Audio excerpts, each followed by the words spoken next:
right, Vaughn. They tell us you're a pitcher. You're sure not much of a dresser.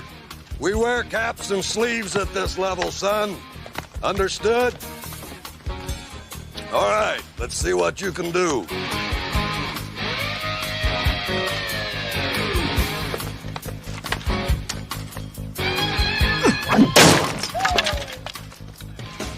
Nice velocity. Sounded like it. Jesus. How much? 96. Better teach this kid some control before he kills somebody. Just a bit outside.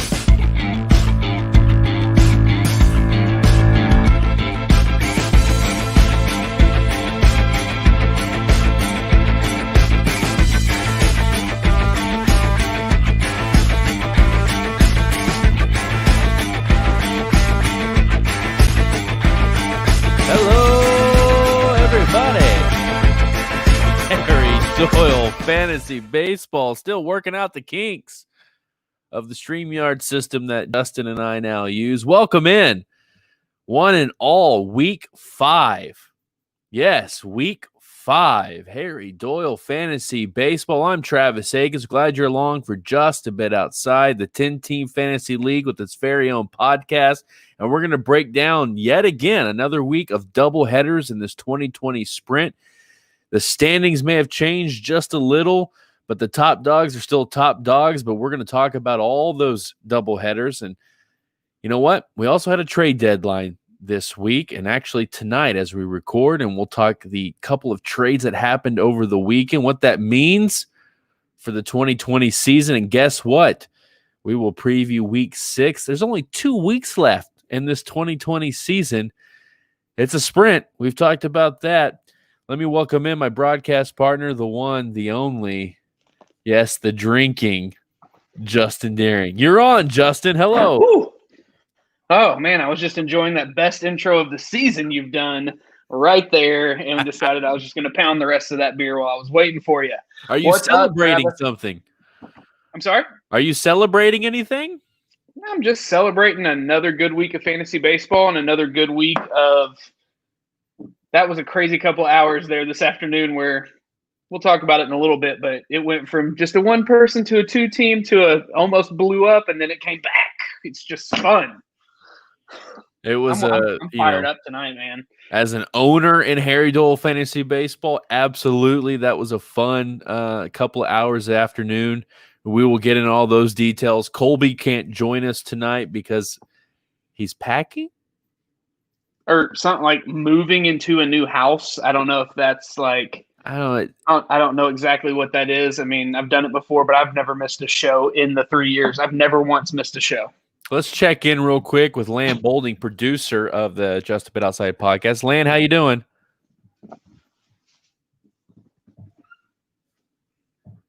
We think he's here. We're not sure. Check in. Someone check in on Lan. Is he alive? Yeah, we'd love to hear from you. Well, Justin, can you believe it? Of course, we got a first pitch coming up. You're going to entertain us with that, I'm sure. But can you believe that we only have 2 weeks left of regular season baseball? It's nuts. Like, we are at that point. Like, today I watched my Mavs lose the last game of the series against the Clippers, and I was sad. But then I realized that we're just to, like, some really fun parts of our season and Major League Baseball in general. It's going to be awesome, especially, like, I think the next 24 hours in actual Major League Baseball are going to be fun. I think as soon as we wrap this show, I'm going officially into my annual hug watch on Twitter, where we're watching to see who's getting those hugs during those games tomorrow, because they're packing up and leaving. For us Ranger fans, who knows who's even going to be on this team tomorrow based on what rumors are out there right now. My guess it'll be exactly the same, because the Rangers really aren't going to do anything because we enjoy being mediocre at best.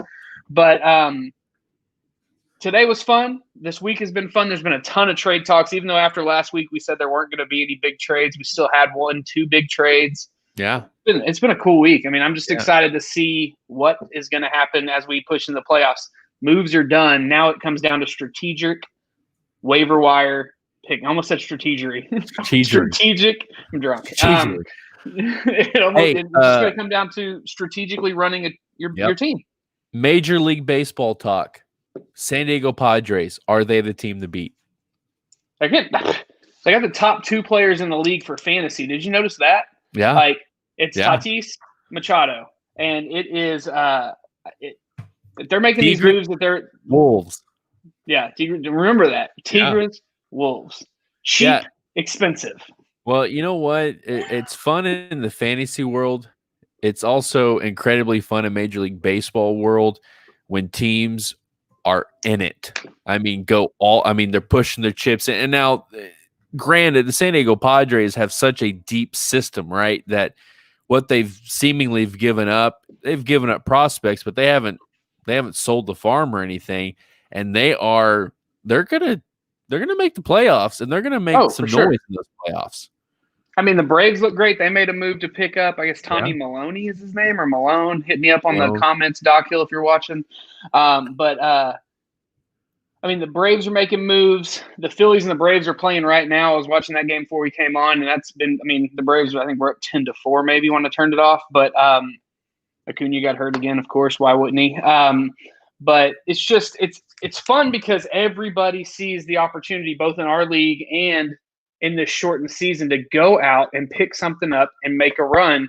And I mean, the Padres have been just the movers and the shakers. So they've been the person trying to make those moves and get it out there.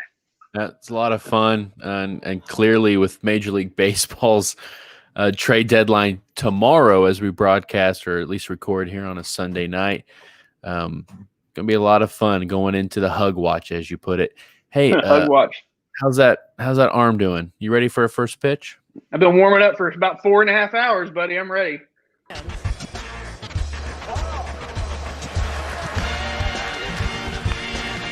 Dr. Anthony Fauci. And his first pitch was not great.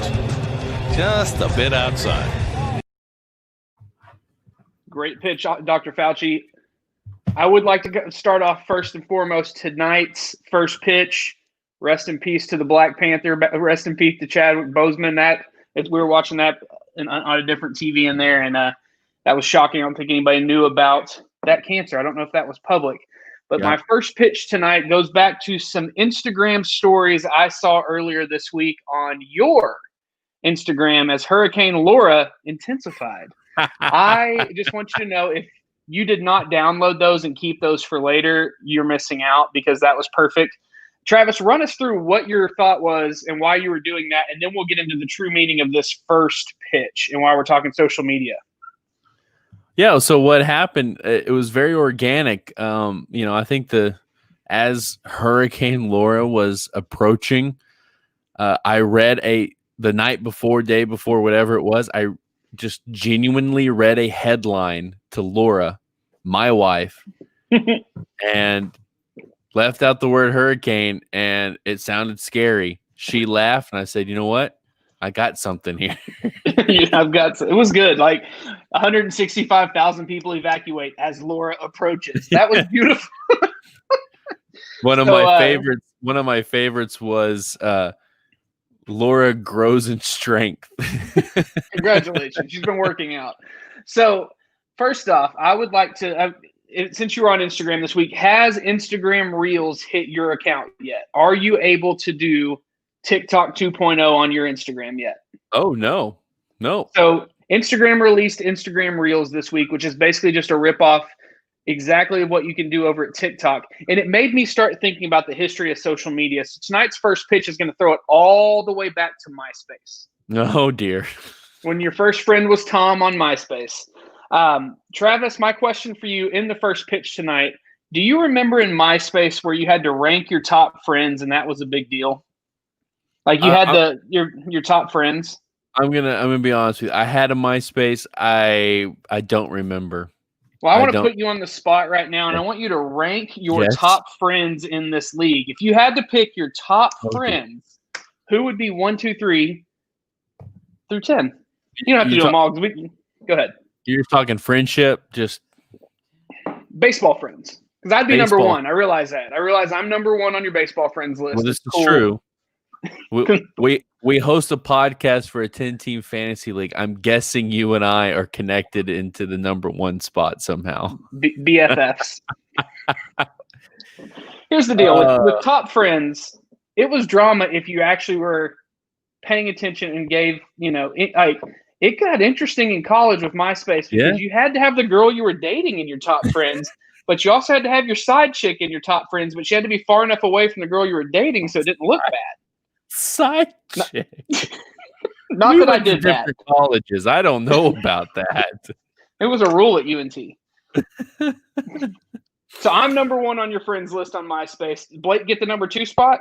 Well, I'm gonna go old school here. I'm going to put Soup on there, Reagan, Grant, John. I'm going original Harry Doyle Fantasy Baseball. Year one guy. Question. I feel you. You're avoiding the question. Hey, just like I would if I had a MySpace right now. MySpace is still out there. You can still sign up. It's more of an art site than it is anything. It's not great for digital marketing. But is it really still up? Oh, it's still a thing. It's more art. It's more artsy. It's more music and photography and videography now. And yeah, so social media. Hey, we opened schools. I got to shift back to actually doing my normal job, so I got to get back on social media a lot and look at that. So social media has been on my mind. Instagram Reels, check it out. TikTok 2.0. Okay, I'm going to check it out. Baseball stuff! Cool!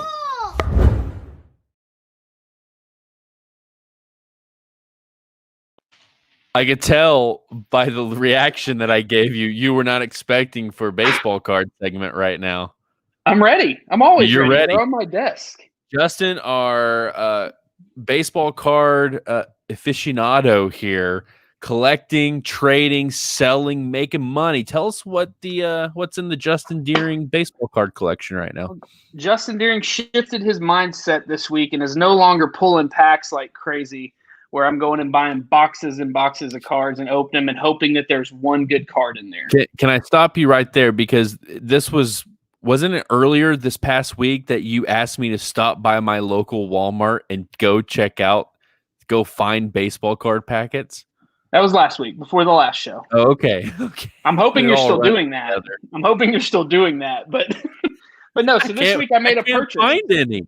No one can, because people are buying them and flipping them, which is brilliant because the $20 boxes you can buy at your local Walmart are selling for $90 on eBay. So why would you not flip it and make that profit immediately? Ooh, so I'm gonna keep looking. So this week I made an investment purchase. Okay. And I made an investment into a member of the Aikens Army. Yes, you did. I bought, count them, 10 first rookie cards. Ian Anderson. Yes. And I bought those for $2 a piece. So I got 10 for $20. They're already selling for $10 to $15 a piece on eBay. Ooh. I'm waiting. If he has one more good start, I'm selling all 10 of them and quadrupling or five-dripling or whatever the word is up. You bought 10 for 20, and they're going for 10 each. Yeah, I could sell them right now for 100 to 150 total if I sold all 10 of them. You know what? I'm so thankful Ian Anderson was in that trade for me, because it's going to be a nice pickup. And it's going to be a nice pickup for you, it sounds like, financially. It is, because then I'll turn around and sell my Kyle Lewis and my Dustin Mays as I look through some more ones I got sitting here. Hey, Dustin May, I don't know him. Kyle Lewis used to be Army property, but traded there's him. There's not a big market for what's his name? Where's he at? This guy here, his name. Well, I lost him. Oh, Michael Baez. That card I told you was $20 a while back. Can't sell it for nothing now. You can get 99 cents. You should have sold it. It's been on eBay for like a month. So. What's the Deering? How much money has the Deering clan made off this baseball card? 6 weeks in, about 400. I mean, I'm still a little bit in the negative. I'm probably pretty close to breaking even, but I've also been buying my daughter some Pokemon cards. I really think if we took her Pokemon collection right now and just put it up as a whole, we can make about $700 to $800 off of it. She's not going to let you do that. She won't notice. They're all on her iPad. Thanks for sharing those Ian Anderson cards. I hope you make a lot of money off of it.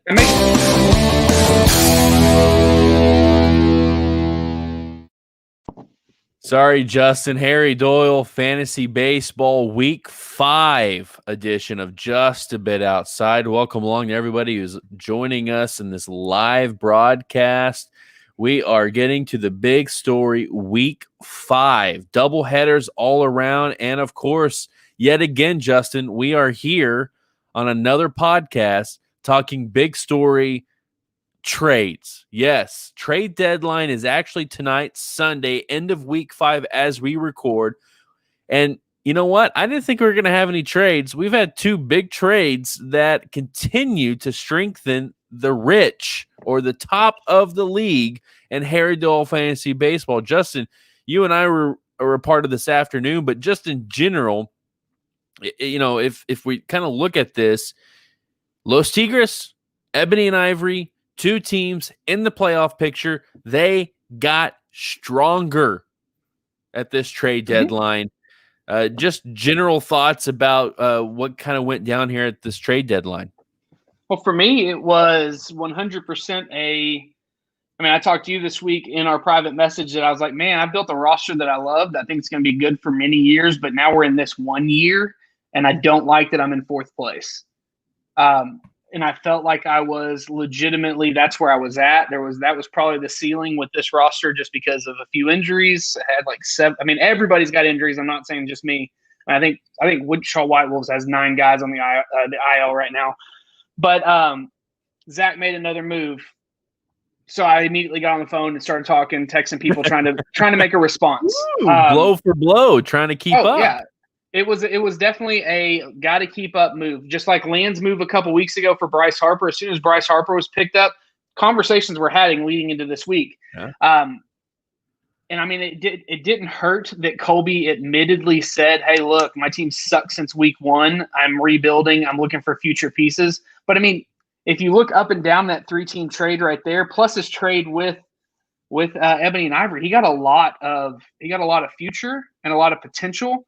But in order to even get Trevor Bauer in the conversation, it had to be more than I probably would have given up if it wasn't deadline and making a move to stay relevant.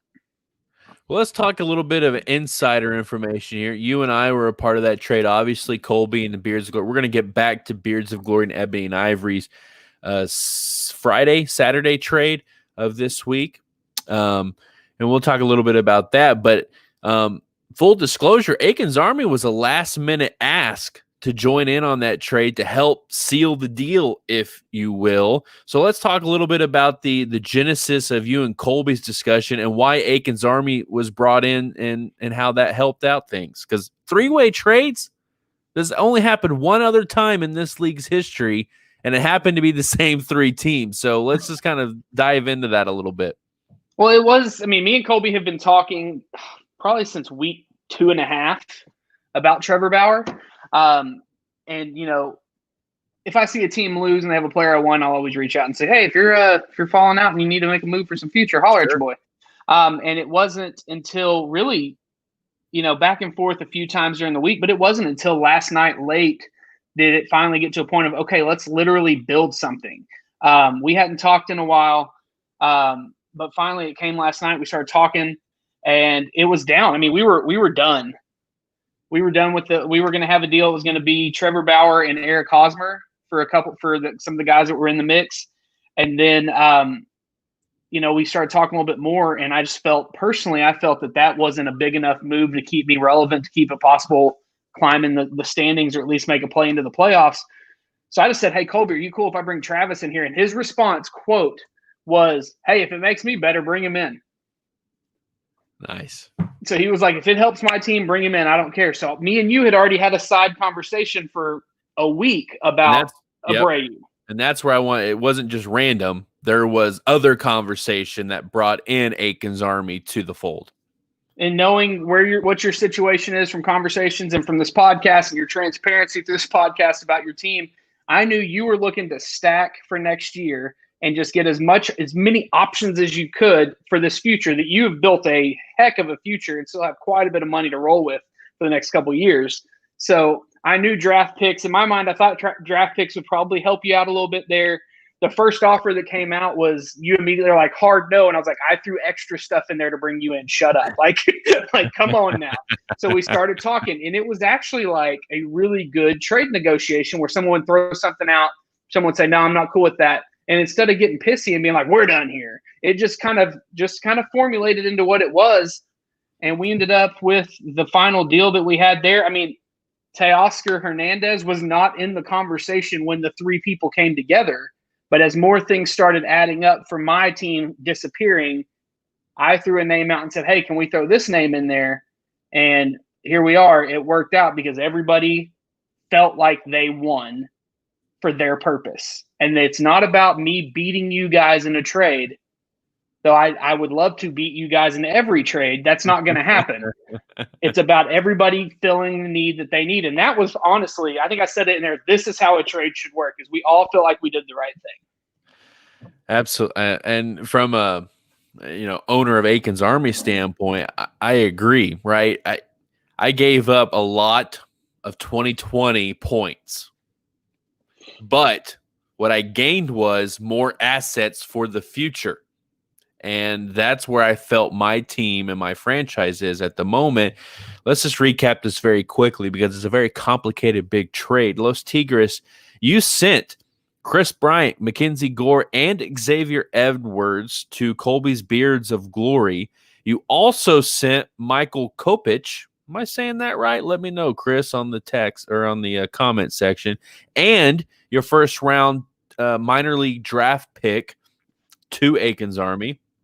Beards of Glory sent you Trevor Bauer, and they sent me, Aiken's Army, their first round pick of the 21 minor league draft.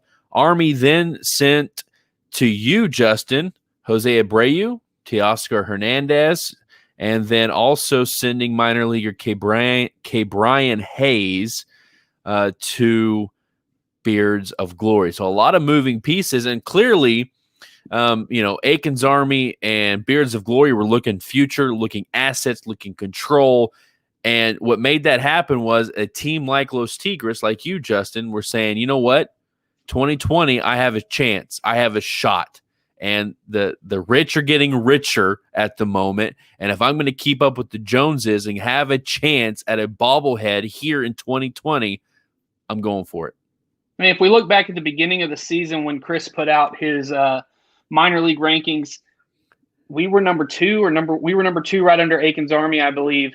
And those are not, for the most part, I will say Mackenzie Gore was tough because he's been sitting there for 2 or 3 years. I thought he's been sitting there a while, and trading that off, he was someone I had written into the 5-year plan. But then again, prospects are just that. Prospects are prospects. So as this thing started to unfold, I looked down at my minor league roster, and I really just cleaned the corn there. I mean, it's gone. It's clean. And I just kind of just got rid of it. I said, take it, and I have had numerous runs where I've emptied my minor league system and find a way to build it back up to do this repeatedly. As Blake makes comment all the time, Justin will take a minor league system, flip it, and then magically a year and a half later we'll have one of the top minor league systems again and then flip it. So it's my favorite part of the game. Well, let's think about this and talk about this for a second. That ease to which you talk about won't be as easy with adding 2 teams in expansion. But what it shows, and any team can do this, right, is that there is opportunity to gain minor league prospect assets at any point.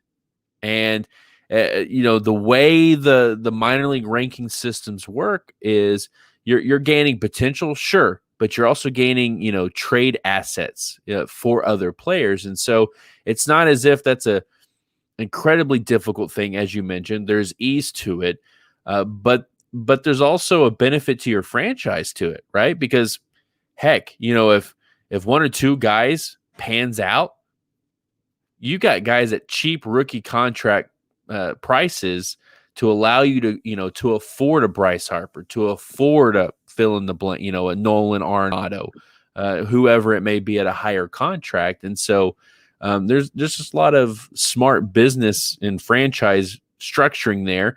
And you were in a position where you could do that because there's going to be more minor leaguers. There's going to be more. Yeah. And it's, by the way, thank you, Chris Stockhill, Kopech. Michael Kopech.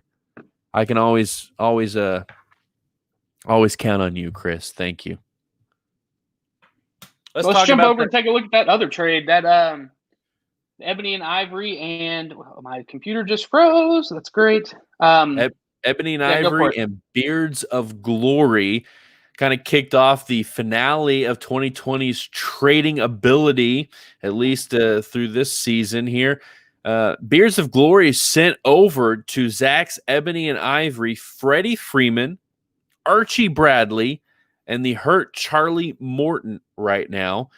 And Colby's Beards of Glory received Yerry Rodriguez, a minor league prospect with the Texas Rangers, Joey Votto on his final year, or at least on his 1-year contract, expiring contract. But I'm guessing the big piece for Colby in all this was some control with Mark Kana? Let me know. And I'll tell you, this deal right here was almost the end of the deal that happened today. Because in the back system the whole week, it was hey, Freddie Freeman's expiring, and I've got the money to cover him for you if you need it. And I said, I'm in. But throw in Trevor Bauer and let's really get stupid. And it just wasn't happening. And then it went silent for about 48 hours from Colby. I feel like I got ghosted for about 48 hours. And then I just sent him a text. He's packing boxes. I said, I miss you. And like the minute I said I miss you, he accepted the trade with Zach. So I sent him a sad face emoji, and he sent, I just accepted a trade with someone else. And I said, obviously, I saw that. And he goes, oh, I was typing that before you put in the smile, whatever. So that trade, that negotiation didn't go as smoothly as the one today, but that was one reason that, Hosmer's great. He's hitting the ball well. The games he's playing in, he's averaging almost 4 points a game, but are you getting him consistently? He has injury issues, whereas that's what brought Abreu in. That's where, that conversation we had. But I think here, Zach gets Charlie Morton coming off of the IL pretty soon. Archie Bradley's looked good. It's the first time Archie Bradley's looked good since he's received a contract in this league. And, of course, Freddie Freeman does what Freddie Freeman does, so it's a great upgrade for Ebony and Ivory as well. Well, it's clearly a 2020 upgrade for and we're talking about the team that traded for Mike Trout a couple of weeks ago. So, Ebony and Ivory, Zach Hawley, if there is the definition of all chips to the middle of the table, it's Zach Hawley right now. But on the flip side of that, let's think about this for a second. Zach gained Freeman, Bradley, and Morton. And he didn't give up much of he didn't give up his farm system. This wasn't a 5 minor leaguer, swap for some really big 2020 points. And when I look at it from that perspective, Justin, clearly Zach wins 2020 when you think about it from the short term, right? Oh yeah. But I mean, what? Yerry Rodriguez and Mark Canha? I think Zach got a steal in this trade. Oh, I agree. I think we had that conversation pretty early in it that I was like, first off, I had to look up who 2 out of those 3 people were. And that's usually a signal to me. I mean, I don't follow a lot of Oakland A's baseball, even though they're in the West because their games start so freaking late. So I don't watch a lot. They're good. But for 2020, that's a steal. But you've also got to sit back and obviously, I think this is the first time I've said this all season, but teams are really starting to plan for 2021's free agency because it's going to be huge. I don't think Zach is extending Mike Trout for $64. I mean, if he does, kudos.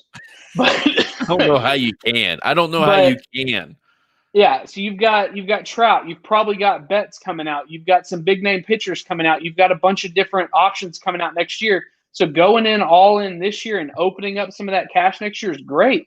But you've also got 2 empty teams coming in next year with a wide open bank account that can come in and drop $35 a year on Trout if they want to. And it doesn't even really hurt them because they're going to go in and – I mean, the expansion draft is going to be what the expansion draft is. They're going to get I don't see. I mean, it may be an opportunity for someone to dangle a big contract out there and see if they want to take it. But I think it's a great move for now, and that's obviously what we're focusing on is now. I think down the line, once we get into the playoffs, maybe as we wrap the season up, we do a forecast looking ahead into expansion and see how these moves. I mean, I think some of the moves I've made are going to affect me long term. Obviously, that's what moves do. But I mean, Zach's all in. Like you said, all in, chips in the middle of the table, sitting on pocket kings.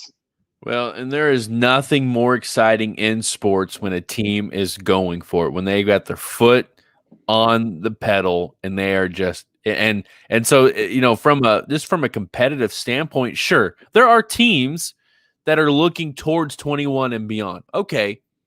The way our league is set up and the way we've kind of structured Harry Doyle Fantasy Baseball, that's going to happen.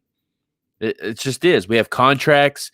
We have caps and everything. We have a minor league system, so there's going to be value in those players. It could change from owner to owner, but that's just a part of the system we have. But there is clearly something incredibly exciting. And we've talked about this already on the podcast in earlier weeks. Aiken's Army, especially when the season went short, I went in and said, look, I'm going to capitalize on every expiring contract that I can capitalize on. Okay. In my view, I think I've done a pretty good job of that, but we'll wait and see because who knows their future, right? Now, that meant there was a sacrifice that my chances at 2020, which I don't think I'm completely out of it. I'm still going to fight for it, but they have been reduced with every trade that I've made. That's just the nature of the league that we have. But the teams that are in, I'm not in it, at least currently, but the 4 big top dogs in this league, Wolves, Tigres, Beavers, Ebony and Ivory, this is fun to watch. It's blow for blow. Oh, you made a trade? I'm going to make a trade. Okay. You went and got Trout. I'm going to go get Bryce Harper. All right. Okay. I can't get the pitching I want. I'm going to go get offense because I'm going to do something to keep up with you. And look, these last 2 weeks of the regular season heading into a 2-week playoff, because remember, we had to reduce our playoff teams to 4. I'm excited just from a baseball standpoint, Harry Doyle Fantasy Baseball standpoint. This is fun. I like this. Give me more of this. Well, the crazy thing is, it's like if you look at the teams as we kind of transition into talking about the matchups this week that went down, even though these trades are happening, yes, there is a tier 1, like we've talked about. There's 4 teams, and then there's some teams that still have a shot. Van Buren boys having a big week. Aiken's Army still hanging in there. There's still opportunities for that.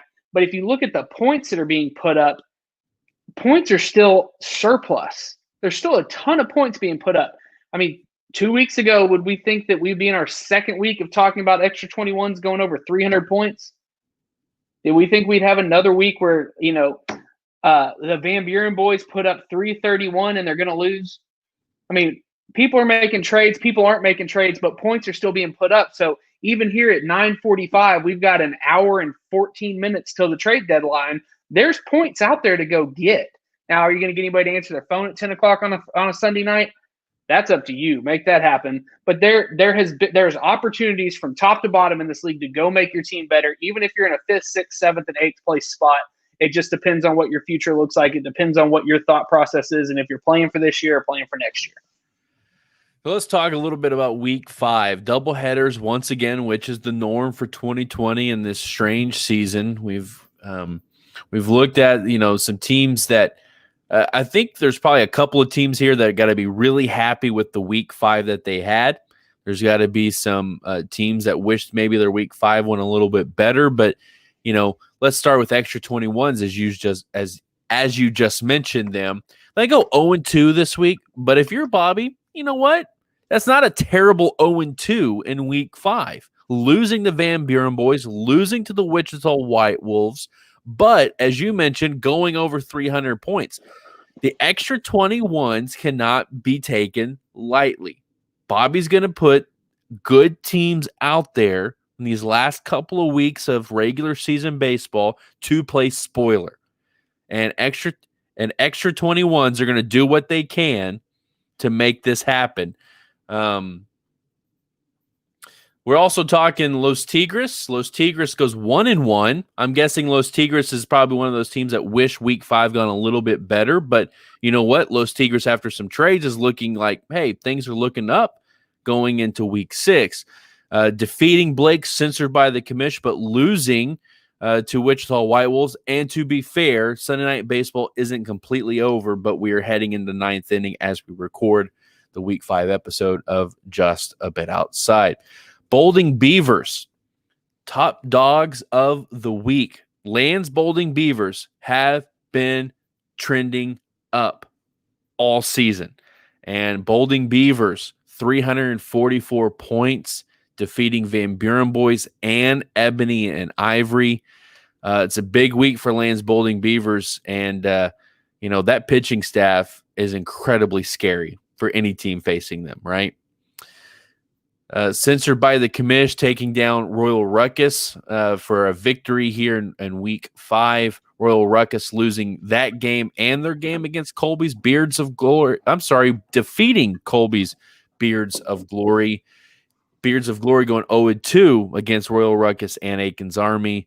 Ebony Ivory, it looks like, is going to squeak out a victory against Aiken's Army because COVID keeps messing up all of my pitching staff and my starts. But this was the first week that I really felt that as well, where I had people slid back or, protest didn't help this week either. Something we haven't even brought up yet. But the protest, as strong as they were across all sports, I think I texted you and said, man, this is going to throw a kink into my week. This may cost me the week against Wichita White Wolves. But I support it. Anyways, I just think it's been a good week to I'm okay with going 1-1 this week because, again, I think we have set ourselves up. I've set the Los Tigres up, Ebony and Ivory, Bolding Beavers, Wichita White Wolves. Those top 4 teams have set ourselves up that we're just getting there.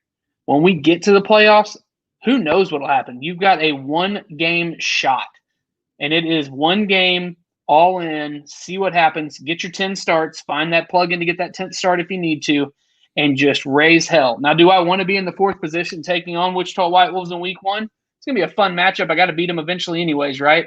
But, if I could bump up to 3rd, I'd love that. It's all fun, and it's like I think, like you said earlier multiple times, those top 4 teams, punch for punch, are building rosters to beat the crap out of each other in the playoffs. Yeah, absolutely. And it's fun.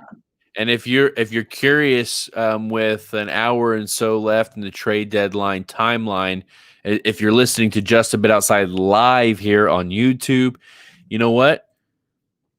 Blake Mitchamore, he'll answer your call. Yeah, if you want to call about a trade, Blake Mitchamore in the YouTube chat says, hey, I'm all ears. Hit me. Give Censored by the Commish a little text right now.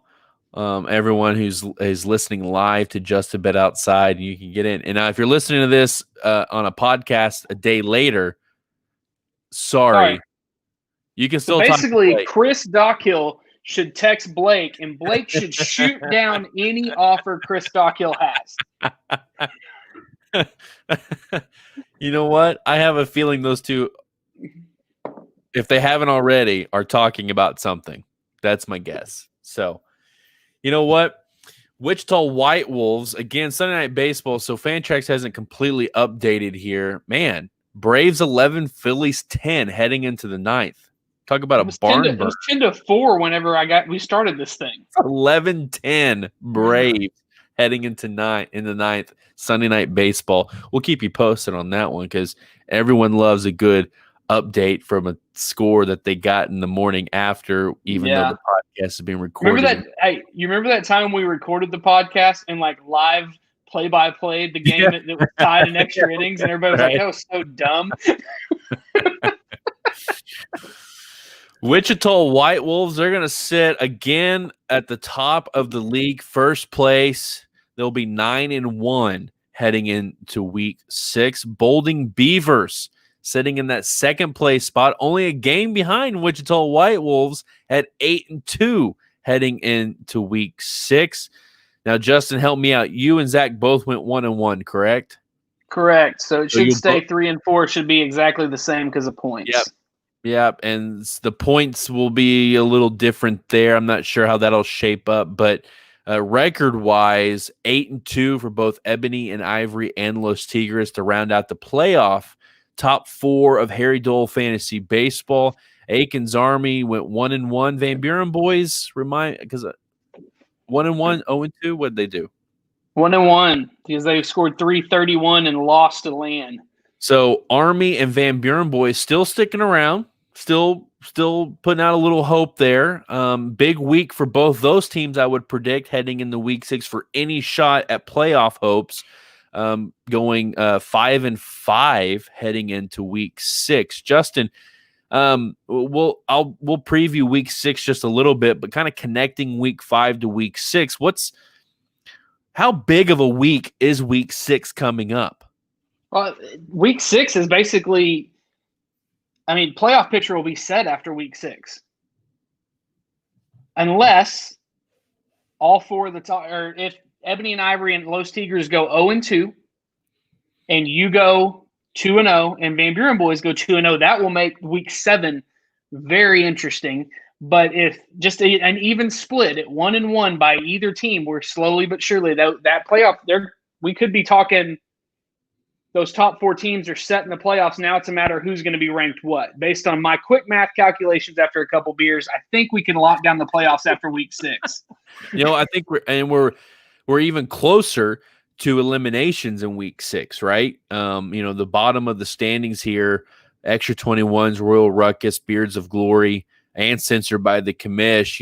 If quick math here, Censored by the Commish, Beards of Glory, Extra 21s all go 0-2, and I haven't looked at, I'm without looking at the schedule at the moment. If they all go 0-2, they're out.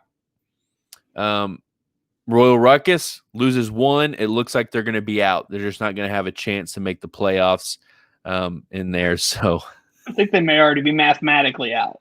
You think because so? If I go 0-4 over the next 2 weeks, I'll be 6-6. That's true. Hunger Game music. No. You don't have the Hunger Game music yet. We're not going to mathematically eliminate them yet because I do not have the audio queued up for the elimination. Next week, we will mourn the losses of those who are eliminated. So you're all invited to a funeral next Sunday night. And real quick, live teams. update. Just a bit outside live on YouTube Sunday night, end of week 5. Chris Stockhill is confirming our suspicions that there have been conversations between Wichita White Wolves and Censored by the Commish. Justin, are we going to get a last minute Hail Mary pass touchdown trade between these two franchises? If Blake knows what's good for his baseball card business, there will be no movement in the next 40. That sounds like a veiled threat. No. Can't threaten. Honestly, I have no clue because, I think, like I said, there's been punch for punch, move for move, keeping up with the Joneses, as you've said, all those different lines. And I don't know who Chris is going after on Blake's team. I've got a couple guesses. And knowing Blake, who knows what it'll take to get. I think Blake is, he needs to realize he has a lot of leverage and Chris has a lot of talent. So there is a matchup there it's an awesome little trade matchup that I would love to sit on, and especially with their history together. I'd love to sit on a wall and just sit there and listen, because I think Blake really does have a heavy side of leverage, but I think Chris has a heck of a lot to offer that if they could somehow meet in the middle, they've got an hour and 3 minutes. Those two have made a trade already in this 2020 sprint. So yeah, we'll see. Maybe we'll have to do a quick update podcast, a little trade talk podcast to end everything up. Justin, week 6 is here. 2 weeks remain in the 2020 sprint that is Harry Doyle Fantasy Baseball. And real quick, Sunday night update, 11-10. We got 11-10 score Sunday night baseball. Braves are over the Phillies right now in Philadelphia, 13 hits apiece for these ball clubs. No wonder this game is still going on as we record week 5 of Just a Bit Outside. We'll see what happens here. 10 runs for the Braves in the second inning. Holy cow. Yeah. And then get this. The Philadelphia Phillies respond in the third with 6 runs of their own. Okay, the worst part of this game is they spent a solid 5-minute segment in the pregame show on ESPN talking about Bryce Harper's hair. They did a segment over who has the best hair in MLB, and they just had literally 25 to 30 players going, "Oh, it's obviously Bryce. I don't know what he does to make it so magical, but it's Bryce." I'm like, can we talk about like exit velocity? I'd rather hear about exit velocity and launch angle than Bryce Harper's hair. Absolutely. Week 6 is here, Justin. Let's run down the week 6 games and kind of preview, at least kind of give a couple quick thoughts here. As we've mentioned already, this is seemingly is a big week for playoff shaping, playoff clinching teams here in 2020. And so here we go. Aiken's Army will be taking on the top-seeded Wichita White Wolves and Van Buren boys. So, just from a keeping kind of in the mix for that 4th playoff spot, Aiken's Army, Van Buren boys going up against each other here in week 6. Los Tigres taking on Bolding Beavers and the Extra 21s. Beards of Glory, censored by the commission, Ebony and Ivory. Ebony and Ivory will also take on Royal Ruckus. Luke's Royal Ruckus will also go against Van Buren boys. And that Ebony and Ivory, as I mentioned, Beards of Glory and Royal Ruckus, there it is. Wichita White Wolves will also get Bolding Beavers. And then we have censored by the commission, the Extra 21s. Justin, what's your game of the week here in week 6? Instead of the game of the week, I want to give you the team of the week. This is a statement week for Bolding Beavers. They have 2 of the top 4 lined up. This is the first time we've had a top 4 team in my short amount of research, which is absolutely none, that a top 4 team has had to take on 2 other top 4 teams in the same week. It's I don't know if I would use the word statement. I get what you're saying, but big, huge. This is monumental land. Does not clearly want to go 0-2 this week. And he's got a uphill battle. Now, Bolding Beavers sit in second place here, so it's not as if Bolding Beavers is some kind of slum, kind of coming to this dance late. They have been trending up, as I've mentioned. Bolding Beavers and that pitching staff are clearly always going to keep them close in any game. But I believe Bolding Beavers have also been top pointed teams in the last 2 weeks. And so Bolding Beavers taking on the first place and 4th, a tie for 3rd, 4th place right now. That is a big week for Land's Bolding Beavers. If he comes out 1-1, I think that's a pretty good week. If he comes out 2-0, watch out. He'll be in first place, and it'll be an incredible, trending up, continuing for Bolding Beavers. Well, I think it also, and maybe statement week wasn't the right term. I think maybe it's a term. If he walks out of this thing 2-0, I think he can puff his chest up, flex his muscles a little bit, and say, "Hey, we're going to take next week off because we're ready to roll." Because you've already seen what we can do to the two of the 3 top teams, 4 teams in the league. So it's kind of just a big week for him to really flex on everybody and say, "This is what I built. I started," because remember, week 1 was not good for Bolding Beavers. Week 1 was not a good week, and he is, like you've said, trended up, and now he's to that point at the top of that trend where it's time. Like if he goes 2-0 this week, it'll come down to points on who sits on top. It'll be a tie for first place. So I'm assuming Wichita White Wolves goes 1-1 if they lose with their other matchup against the Aiken's Army, I believe. Hey, go ahead and beat him this week. Go ahead and do that for me, okay? Work on it. Let's send him out 1-1, or 0-2. It's just a big week. I'm excited. Me and Lan always have fun when we play each other. It's like the one time during the season that he starts talking to me and we talk a little trash during the week. So maybe he'll show up on the show next week and talk a little baseball with us. That'd be great. Justin, we may have another owner vying for that. Sources. Do what? Sources tell me Sources tell me that this is a perfect week for Land to match up against these top 4 teams. He has 2 starts from Bieber, Giolito, and Garrett Cole. Yeah. That sucks. Yeah. We got the same text. That sucks. That's against me. Yeah. And look, if it works out that way, because who knows? Boycotts, protests, /COVID. This is the 2020 is just who knows, right? If it works out, even if it didn't work out that way, that's a pretty stout pitching staff that Bolding Beavers has. And Christian Yelich, by the way, is heating up. So good luck. If you're facing Bolding Beavers, good luck. So were you trying to say that we have another owner trying to take the title of Buster Olney? I was going to say the top producer position on the show because we haven't seen our producer in a couple of seasons now. Yeah. Hey, Lan, send us to the close. Lan? Hey, Lan, we're ready to close this out. You're supposed to play some music. Travis, I guess you'll have to play the music and talk us out of here because Lan doesn't seem to have showed up again. We got to stop paying that guy. Just to make sure you hear the music.